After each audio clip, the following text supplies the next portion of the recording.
Welcome to Jargon, a podcast bringing clarity to commonly misunderstood business concepts. We're debunking and simplifying the buzzwords and ideas plaguing today's business world and offering a fresh perspective on these topics. Hi, welcome to another Jargon podcast. This is Bill Imedy, and I'm here with Todd Boutte. Todd. I'm back. We're back, and today we're going to talk about signs that your ERP system may need to be upgraded or replaced, and what are some of the common signs that people see and companies see when their ERP system is losing its useful life. In a lot of cases, we'll run into clients who have an ERP system that they've outgrown, and they don't know it, or maybe they do know it. And in some cases, on the other hand, there's companies that think they've outgrown the ERP system and haven't. But we're really going to talk about the cases where companies have outgrown their ERP systems.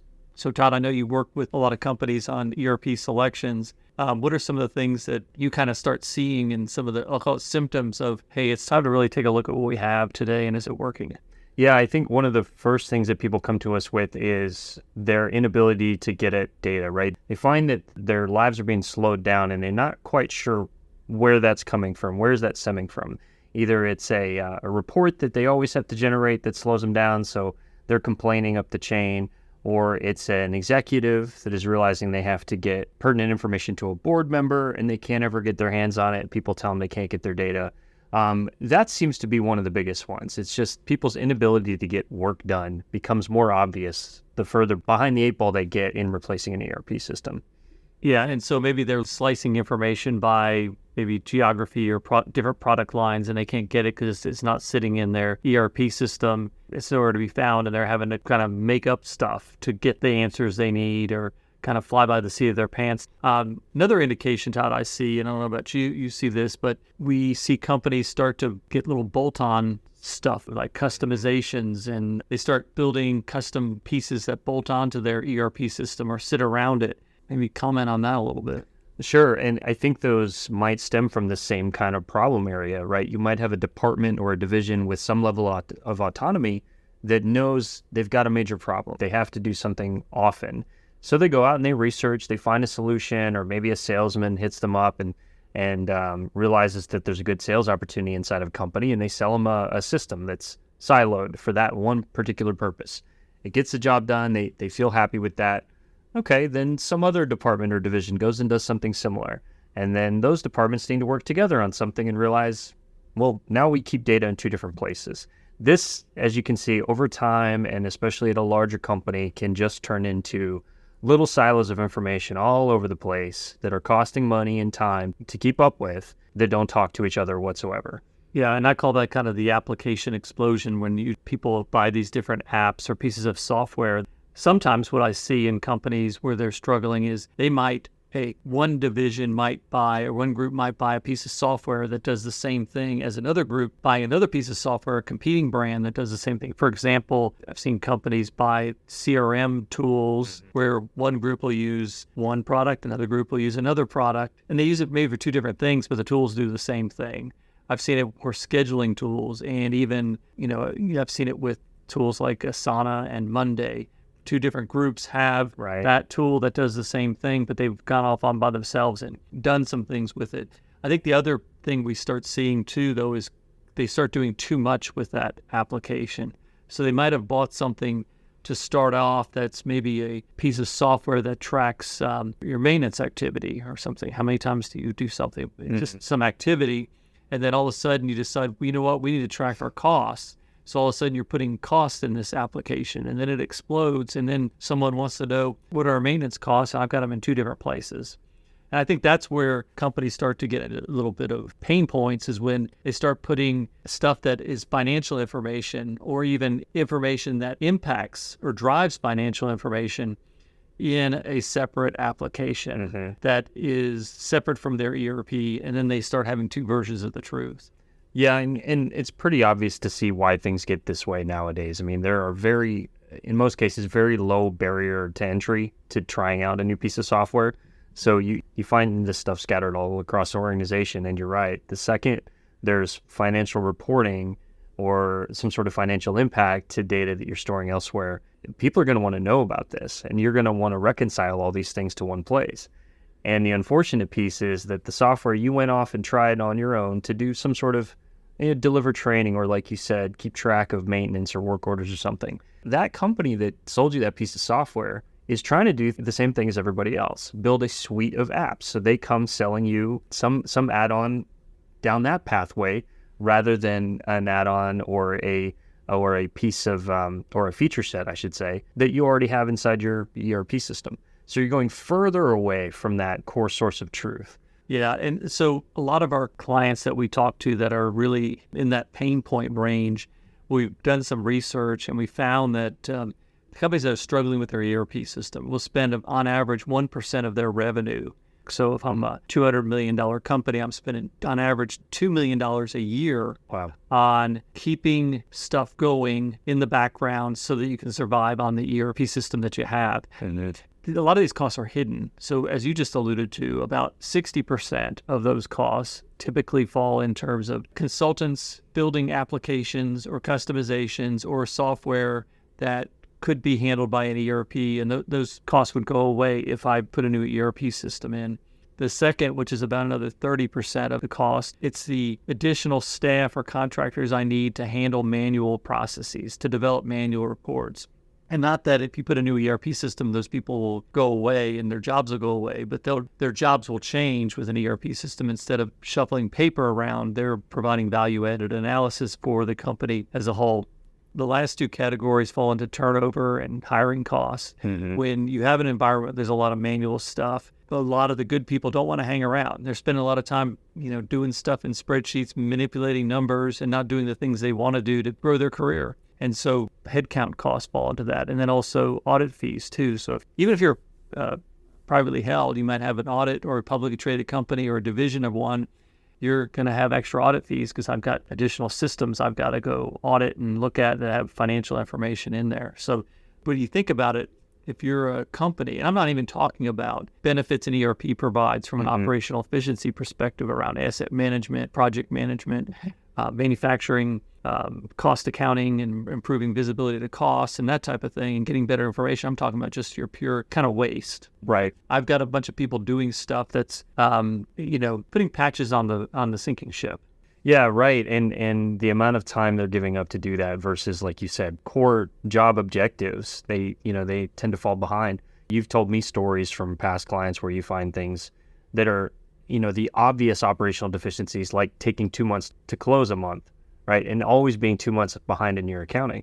Well, can you imagine all the things you don't see that are falling behind in that same way? And it could be because of these things, just purely poor use of their existing software. Now, the most unfortunate thing being that most companies aren't going to consider evaluating their ERP system or taking sort of a big picture survey of what's going on in their company, but once every decade or so, right? So the snowball of new apps and new patches on, maybe a sinking ship, maybe not, with a metric behind it of 1% of revenue for a decade, it's a lot of money. It is. And again, those costs are hidden and they're scattered throughout the company. And right. I think a good exercise is for a company to really take a look at what are we spending on technology, what are we spending on bad process, and see what that adds up to. And if it's a substantial number, there's maybe a business case for upgrading your ERP. So in a lot of cases, a lot of the ERP providers out there have their cloud version that they can deploy that has more capabilities. Or maybe it's a different ERP solution that's more advanced and further along, and they have a lot more capabilities. The problem we run into is, and this is really why this happens, and this is why I'm saying maybe it's upgrading your ERP. In a lot of cases, companies or people don't go look at their ERP as the potential solution because it just sounds hard. They maybe have a negative feeling about the ERP. So, for example, we have a former client that had an SAP implementation just to do a sales order. They had to go to 20 different screens to execute a sales order. Now, why that was happening, that's the nature of a bigger system. But when it came time to putting in safety and environmental capabilities and regulatory compliance stuff in SAP, they went outside the system to a different system to do it because they had a negative feeling about SAP or that particular system. And I'm not picking an SAP by any means, but the tier one systems are more complicated. And people tend to migrate to something simpler that's more fit for purpose. Now, there's a good and bad to that. You can understand it for tracking maybe safety because I need someone to have an easy to use app to report safety incidents and that type of thing. But if you get into something like a maintenance module or something like that, where that information's integral to what you do within your SAP environment, procurement and accounts payable in your general ledger. All of a sudden, you've created two versions of the truth, two separate places where you do purchase orders. So that's where companies kind of fall into that trap of, hey, it's easier just to go build something off to the side. But then the real question is, that system that you have today, is that still working for you? Is there an option to update your process, update your system to fix that? Right. And with the nature of software companies these days and these big providers that we talk about, it's often worth, like you said, I think, looking inwards first. NetSuite, SAP, Oracle, Sage, Infor, IFS, everybody, they buy up smaller solutions all the time. And you ignore emails from your primary software vendors. I do, right? And you might not know that they've been adding features for the past 5 years based on little software companies they scooped up. You might already have a solution that you need to pay nothing for that can attach to things you use. And I like your example a lot of the work orders and fleet management and such, because I think that's a very easy place to have a diverging moment where you might have a plant or distribution center or warehouse, something like that.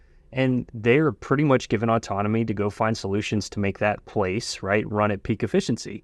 And they'll go evaluate software on their own. The problem is that when they decide to put an asset out of service, the maintenance is too expensive, this truck is just trash, I'm going to sell it. Well, those have accounting impacts that aren't going to be automatically brought forward. So you're just relying on somebody sending an email or putting through a piece of paper or remembering to tell you that they decommissioned an asset, but the accountants never hear about it. Well, no, we've seen that a lot of cases where the operations, their maintenance system or their asset fleet management system has assets on the books, right? Or on their books, or not on the books, mm-hmm. but they're on the accounting books, and those assets were either retired, sold, scrapped, or maybe they were stolen. But the accounting record still says it's there. Mm-hmm. So there's a lot of that inconsistency that drives low quality financial information, to put it nicely. But you bring up a good point, and so many times we see companies just be complacent with that and not realizing where the big problems are. Then when it comes time to they acquire another company, or they grow, or they acquire a new customer, and there's some expectations. Somebody says, well, we need some more capital. And the accounting books say, well, wait, you have all this capital.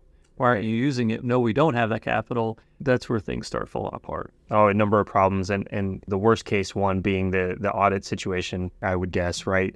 You're scrambling to spend time on something you don't particularly want to do. And the longer it's going to take you to go find financial data, find assets, find people, find broken payroll accounts, whatever it is, you're spending a lot of dollars on a human being's time that you could be spending elsewhere, obviously. Well, and the other trap that companies fall into, too, is they have an ERP system. They've had it for a long time. It worked well when they were a smaller company. Now they're bigger, and they're customizing that ERP system to fit the needs. And I've seen companies spend millions and millions of dollars customizing their ERP system that they have to fit the additional needs they have, because maybe that ERP system wasn't fit for them. It was fine for them back when they were a smaller company, and now they've grown in complexity, added service lines, added products, added manufacturing facilities, warehouses. They start customizing it, and then they start customizing the interfaces with other systems, and basically what you have is this big, huge, custom-built application. So when it comes time to do any type of upgrades, you've got to go through all the testing and everything, particularly if you're publicly traded, to prove out that, or if your auditors are requesting this, to go test out the upgrade to make sure all those customizations work. The last thing you want to happen is you do an upgrade and a critical customization you built that calculates a revenue recognition of some sort. It breaks, and then your financial information's wrong. So that's the other trap that we see companies falling into, is overbuilding their ERP system because it's just not the right solution for them.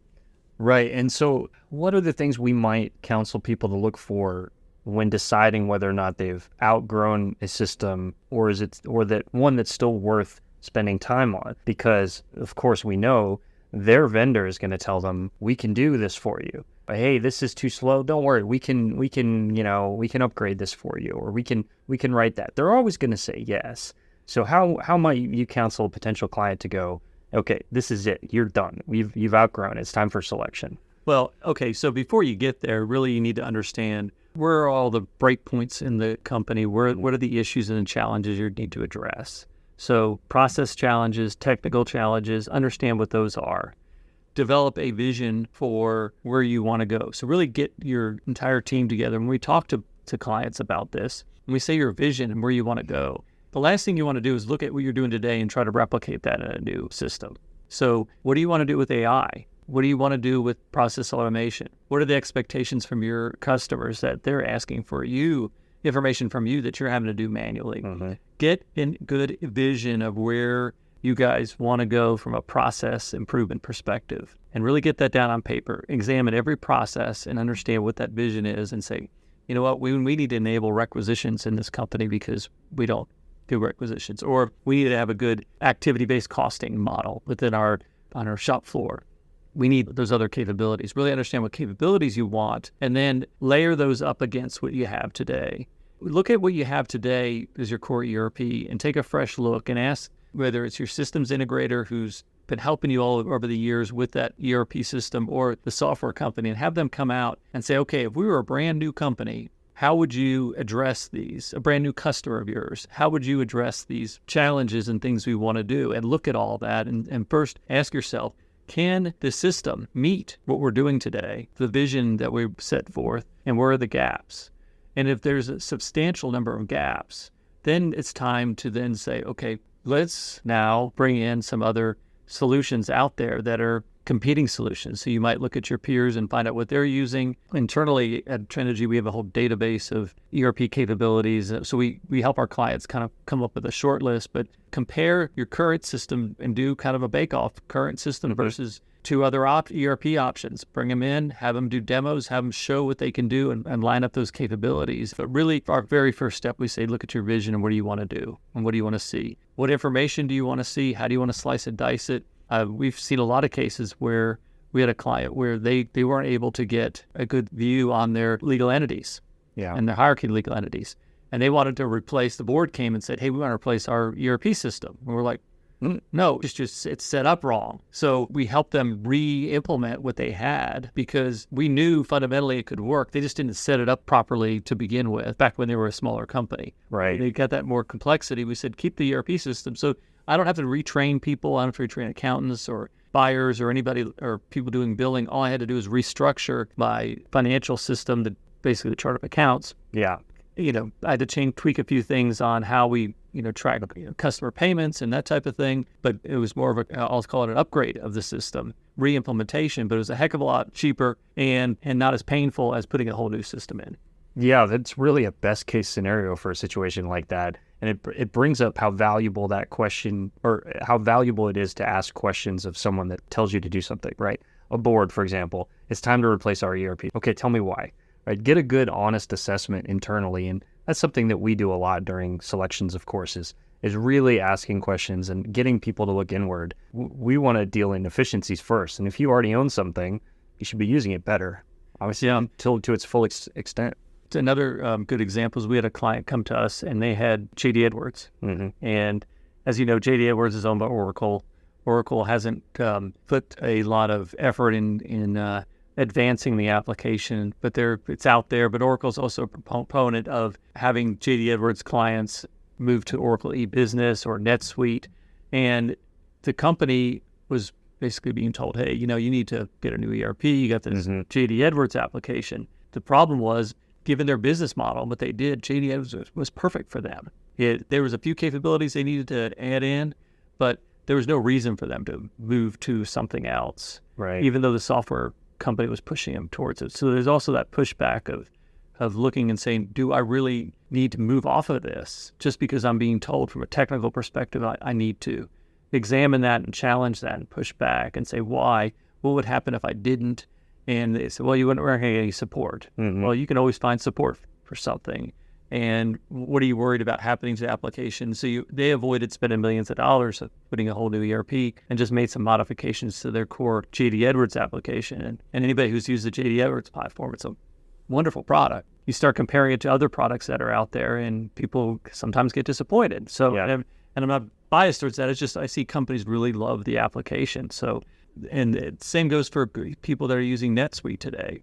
People love it. People love the software and the product, and it's true cloud and everything.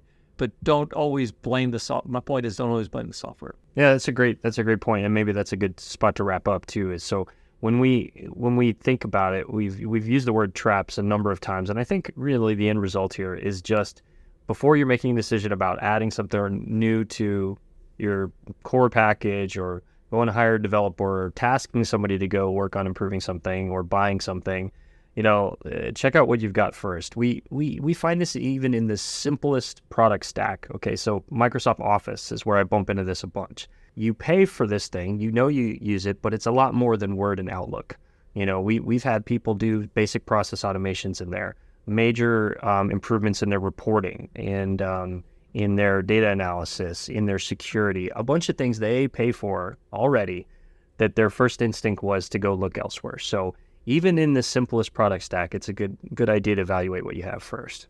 Absolutely. Yeah, absolutely, Todd. Well, it was a good conversation. And if you guys have any questions or just want to chat with either Todd or I about, where you guys are today, feel free to just jump on our Contact Us form on Trinergy.com and choose a quick note. And if you have any feedback on the podcast, we'd love to hear that as well.